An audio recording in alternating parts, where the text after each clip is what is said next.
The Senate Judiciary Committee hearing room buzzed with anticipation. It was supposed to be a routine oversight session on judicial accountability, but everyone knew the real fireworks would come when Representative Jasmine Crockett, the progressive firebrand from Texas, testified before the Republican-dominated panel. Among them sat Senator John Neely Kennedy, Louisiana's silver-tongued wordsmith known as much for his country-fried quips as his biting sarcasm. The cameras had barely settled into their positions when Kennedy leaned forward with that familiar, folksy grin and fired the first shot. "Now, Representative Crockett," he drawled, adjusting his glasses, "I know you're from Texas and y'all like things big down there, but is that why your claims tend to come in size extra exaggeration? Or is it just, bless your heart, a matter of not fully understanding how these institutions work?" The room stirred. Crockett's face didn't flinch. She let the silence sit like heavy humidity before speaking. "With all due respect, Senator, I graduated magna cum laude from the Thurgood Marshall School of Law, and I clerked under a federal judge before you ever had to Google what a motion in limine was. So, if this is about who understands institutions, let's put our transcripts on the table." The room burst into a low ripple of laughter and surprise. Kennedy, visibly taken aback, shifted in his seat. "Well, well," he muttered. "Looks like we've got a spitfire on our hands." Kennedy wasn't ready to concede the spotlight. He leaned back, feigning amusement, then turned serious. "All right then, counselor," he sneered. "Tell me something brilliant. Enlighten us. You say the judiciary's being politicized. Based on what? Because your side didn't like a ruling or two?" Crockett's eyes narrowed. "Based on judicial appointees ruling consistently along ideological lines in cases involving voter suppression, reproductive rights, and corporate immunity. Based on leaked emails revealing coordination between dark money groups and nomination processes. And based on the very real experiences of Americans being denied justice in courts tilted against them." She delivered it not as a soundbite, but a scalpel. Kennedy interrupted. "So what? You want to impeach judges now? Replace them with folks who agree with you? Is that your idea of balance? Just stacking the deck the other way?" Crockett sat up straighter. "What I want, Senator, is impartiality. Not Republican judges or Democratic judges, just judges. If that makes you nervous, maybe you're not so confident your party's been playing fair."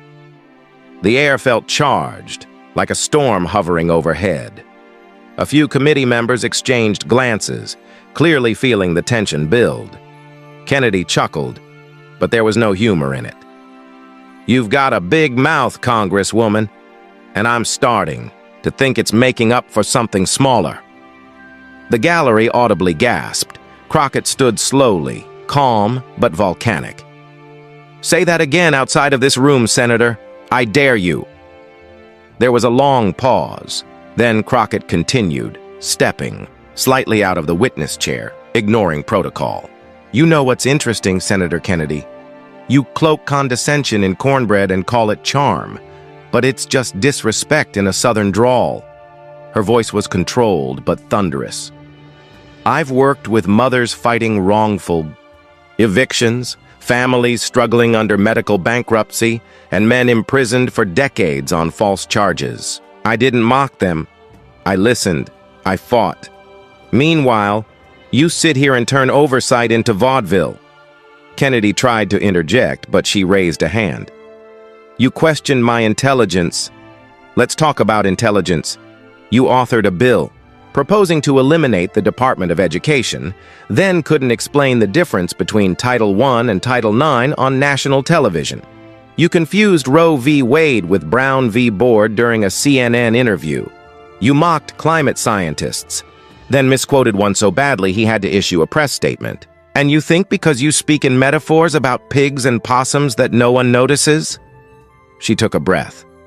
"But we notice. America notices.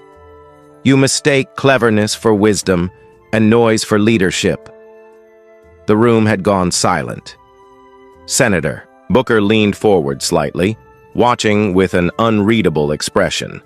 The reporters had their pens still for once. Even Kennedy looked like he'd momentarily lost his practiced smirk. Kennedy tried to retort, clearing his throat and muttering, something about respecting the process. But Crockett didn't sit back down. Her voice dropped, slow and surgical. "Here's the real problem, Senator. You don't mock me because I'm wrong. You mock me because I make you uncomfortable. I represent a new generation, a new voice, one that can't be cajoled, co-opted, or silenced by insults wrapped in wit. You see a black woman who doesn't flinch when you talk down to her, and it rattles you. Because your entire persona, this homespun, clever uncle routine, it only works when the other person plays dumb. But I'm not playing." She looked around the room, catching the eye of every person present. "And if this chamber truly values the Constitution, the rule of law, and public service, then we should all be done playing." There was a stunned silence. Then, slowly, from the gallery, a single hand clapped, then another. Soon, a rare thing happened in that somber hall, an eruption of applause, spontaneous and unfiltered. Kennedy sat motionless, lips tight. Crockett gathered her papers, gave a respectful nod to the chairperson, and walked away from the mic. As she exited the hearing room, Senator Kennedy muttered under his breath, "She'll never last in this town." But Booker leaned over and said quietly, "She just did." The applause had barely faded when the committee went into an unscheduled recess. Reporters rushed out like wolves chasing blood, flooding social media with clips of the exchange that was already being dubbed the Crockett clapback heard round the hill. By sunset, Crockett vs. Kennedy was trending globally, but behind the scenes, in the marbled corridors of Capitol Hill, the clash sent deeper tremors.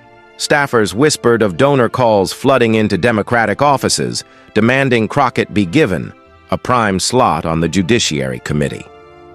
Meanwhile, conservative strategists were scrambling. Kennedy, usually unfazed, retreated to his office and canceled his evening interviews. His comms team crafted a half-hearted statement claiming he was simply engaging in spirited debate. But the damage was done. Inside a secure strategy room 2 floors up, a closed-door meeting was already underway with key GOP senators. "She's dangerous," one senior aide said flatly. "Not because she's loud, but because she's sharp. She didn't just fight him, she dissected him." A grizzled senator from Oklahoma leaned forward. "We underestimated her. She didn't blink. She didn't stammer. And she made him look petty."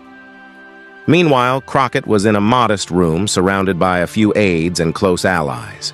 Her phone vibrated endlessly with texts from journalists, celebrities, and even a few Republicans offering quiet praise. But she ignored it.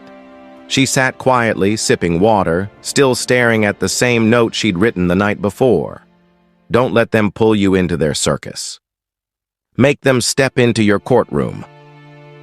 That evening, MSNBC, CNN, and even Fox News ran segments dissecting the moment. On the readout, Joy Reid compared Crockett's composure to a scalpel on a battlefield. Even Tucker Carlson, now hosting his own independent show online, remarked with a half scoff, "I don't agree with a damn word she said, but you'd have to be blind not to see she took Kennedy apart like a surgeon." The moment wasn't just a viral hit, it was a shift. Crockett wasn't a rookie anymore, she was a force. But in the midst of this political firestorm, something more subtle was brewing.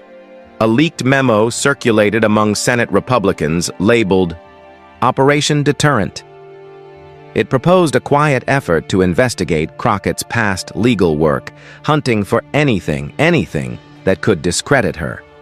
She had rattled the system, and now the system was preparing to bite back. Meanwhile, Crockett was summoned by House Minority Leader Hakeem Jeffries for a private conversation. "That was powerful," he said, offering her a slow smile. "But you need to be ready, they're coming." Crockett leaned forward. "Let them come. I didn't get here on endorsements and smiles. I got here fighting for clients who had no voice. I've seen worse than Kennedy. Jeffries studied her for a moment, then nodded. Then maybe it's time we give you a bigger microphone. The next morning, in a surprise move, Crockett was invited to deliver a special address before a joint House panel on ethics in judicial appointments. The chamber was packed, not just with lawmakers, but with cameras, journalists, and curious aides who had rarely paid attention to these sessions. As she took the podium, her voice was even, deliberate. What happened yesterday wasn't just an argument. It was a symptom of a culture that has for too long equated arrogance with intelligence and bluster with leadership. She turned slightly, addressing both sides of the aisle. I'm not here to demand respect. I'm here to earn it. And if that makes some people uncomfortable, so be it. Cameras flashed, murmurs rippled. As she launched into a precise, data-backed critique of judicial lobbying, even her critics found themselves forced to listen. Across the aisle, Kennedy sat stiffly, eyes locked on her. When she mentioned him directly, when senators use their platform to demean rather than deliberate, we all lose. He shifted in his chair, but she didn't linger on the insult. She shifted back to policy, hammering out proposals for bipartisan reform. Her clarity was cutting. Her delivery was surgical.